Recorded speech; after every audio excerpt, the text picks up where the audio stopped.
Now look at the exercise number 2. It is related with the nominative case. Okay.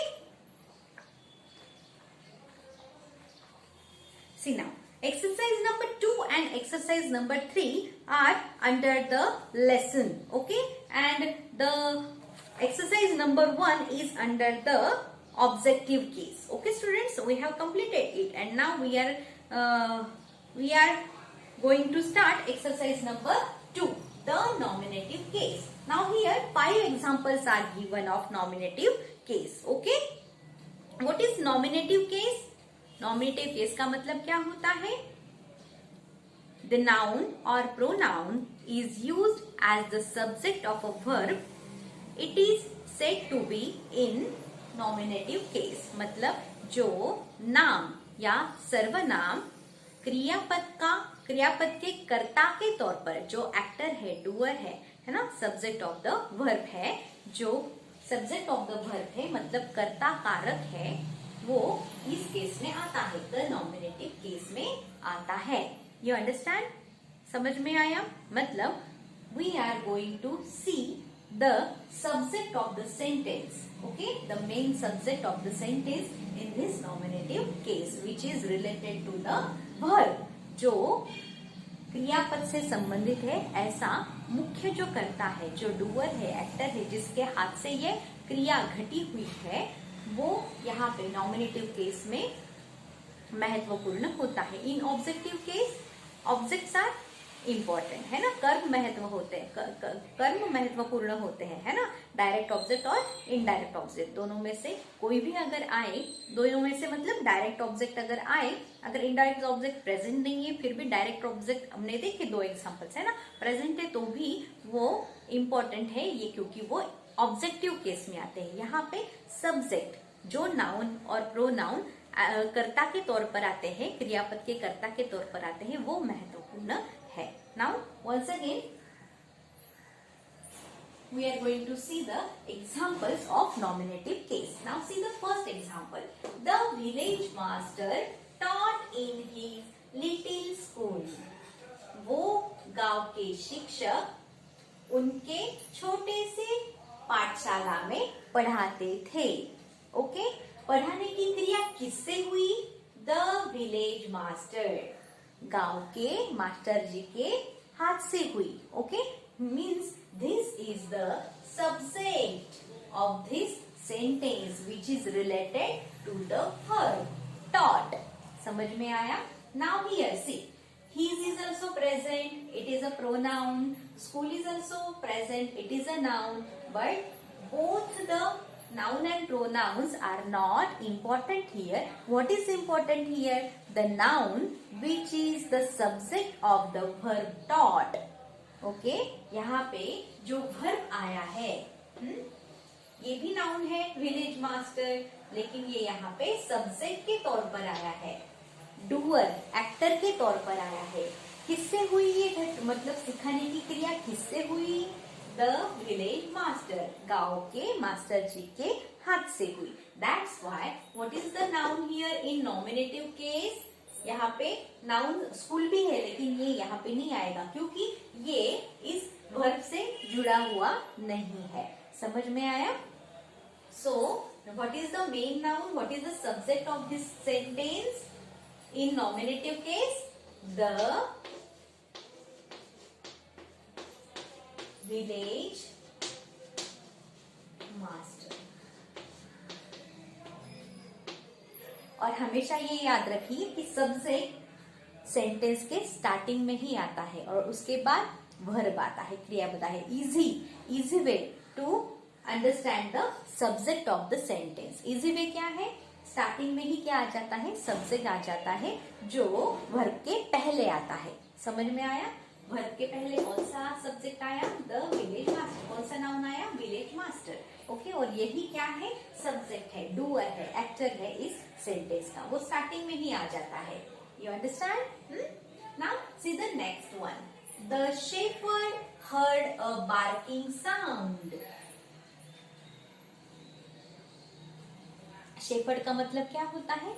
जो भेड़े पालता है ना, वो होता है शेफर्ड. भेड़े पालने वाला। हर्ड, उसने सुना, क्या सुना? अ बार्किंग साउंड, भौंकने की आवाज सुनी। क्या सुनी उसने? भौंकने की आवाज। उस भेड़ बकरी पालने वाले ने एक भौंकने की आवाज सुनी। Now here sound is also noun. Okay, sound is also noun, but it is not related with the verb heard. Now here, what is the subject of the verb? The shepherd. This is the noun. Shepherd is a noun, but here it is doing the work of subject, actor, doer. And what is the verb here? Heard. Heard क्या है? verb है। और ये verb किससे connected है? किसने सुनी ये आवाज? The shepherd. That's why this is the subject of the verb heard. Okay, समझ में आया? That's why the shepherd is a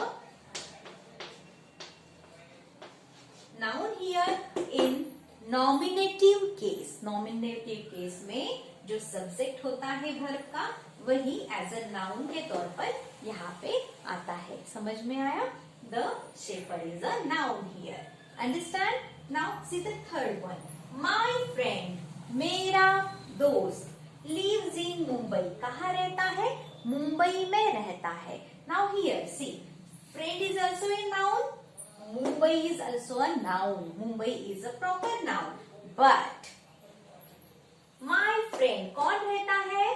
मेरा दोस्त रहता है, मुंबई नहीं रहते। मुंबई से लिव्स का लिव के इस वर्ब के साथ कोई भी संबंध नहीं है। संबंध किसका है? माय फ्रेंड, मेरा दोस्त। यहाँ पे फ्रेंड क्या आया है? नाउन आया है। यहाँ पे अभी हमें माय फ्रेंड ऐसा नाउन नहीं लिखना है। Why? Because this my is comes in possessive case, जो तीसरी केस है हमारी, है ना। First one is nominative case, second one is objective case and third one is possessive case. तीनों के बारे में हमने पढ़ा। इस वजह से हमें नॉमिनेटिव केस का सब्जेक्ट ढूंढना है। कौन सा सब्जेक्ट ढूंढना है? नॉमिनेटिव केस का सब्जेक्ट ढूंढना है। That's why only friend, not my friend, only friend is the noun here in this nominative case. You understand? तो यहाँ पे फ्रेंड, सिर्फ फ्रेंड आएगा, माय फ्रेंड नहीं आएगा।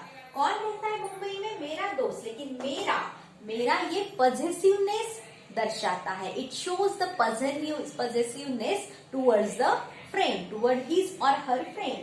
But only the noun friend lives in Mumbai. Here we don't write my, okay, because it will come in the possessive case, my friend. That's why in nominative case only the noun friend is important. That's why we write here friend. You understand? अच्छी तरीके से आपको कोई भी sentence देखना है। You have to observe the sentence. Okay? You have to differentiate the sentence. What is objective sentence? What is possessive sentence? What is nominative case? है ना? What is objective case? What is possessive case? And what is nominative case? You have to differentiate in it. Okay? Understand? So friend is a noun here. Now next two examples are there. Okay? I am writing on the blackboard.